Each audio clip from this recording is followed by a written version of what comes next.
Why do conservatives seem like they're always angry, even though they claim they're winning all the time? These are broken people, and science can prove it. There's a psychological reason for that. Actually, there are four. Here are the four psychological reasons Trump supporters are always so angry. 1. They are filled with fear. Neuroscientist Geraint Rees at University College London studied how conservative and liberal brains process threats differently. Conservative brains have a larger, more reactive amygdala that never shuts off. The amygdala is the fear center of your brain. It processes fear, anxiety, and rage. At the same time, the part of the brain that pumps the brakes on fear, called the anterior cingulate cortex, is smaller in conservative brains. That is a part of the brain that controls proportionality and rational response. Conservative brains run on fear. Liberal brains run on curiosity. The amygdala's job is simple: detect threats and freak the fuck out. When the amygdala is oversensitive, everything new feels dangerous.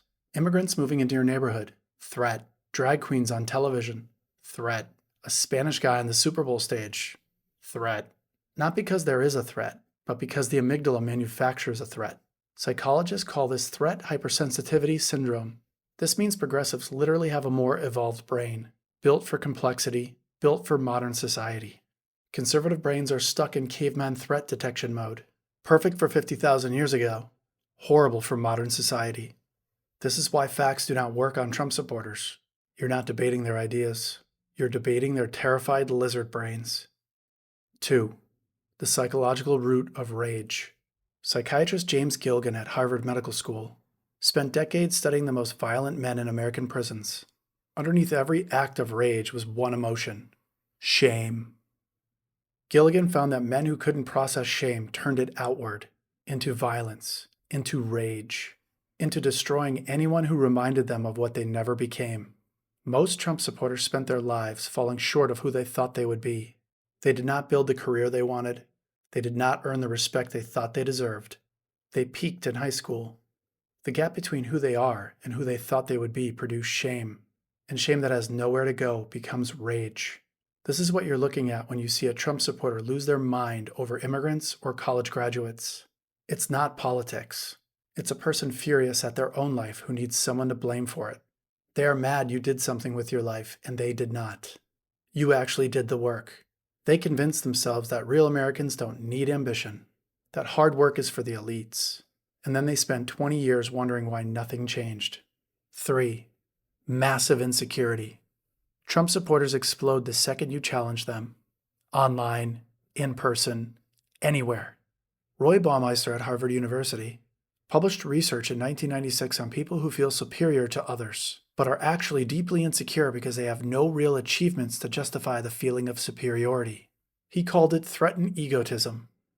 People who pretend to feel good about themselves but fall apart the moment someone disagrees.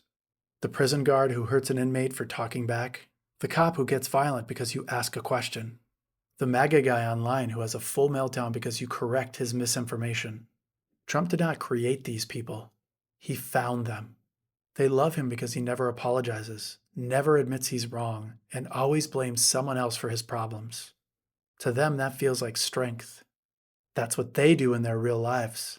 It's children having a temper tantrum, and they recognize it because they have temper meltdowns just like Trump does. 4. Parasocial relationship with Trump. Psychologist Henry Teifel at the University of Bristol studied what happens when people have no individual identity and attach themselves to a group or a leader. Teifel called this social identity theory. When their in-group feels threatened, they don't just feel defensive. They feel like their entire existence is under attack. People who already feel like failures, who are filled with shame and humiliation, are the most susceptible. The group becomes their entire sense of self-worth. That's why they fight so ferociously for someone who will never know their name. Trump does not know who they are. He never will know who they are. He doesn't care. But they will burn the country down for him anyway. Because without him, they are nothing. They are delusional. He is not your friend. You will never know Donald Trump. Trump understands this, though. He nursed a parasocial relationship with his followers. He then gave their shame a target. Immigrants, liberals, the deep state.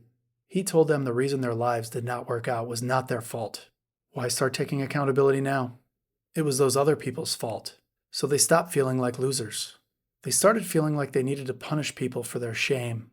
The MAGA cult is made up of angry, broken, shame-filled people. This isn't a political movement. It's a toxic support group for adult children.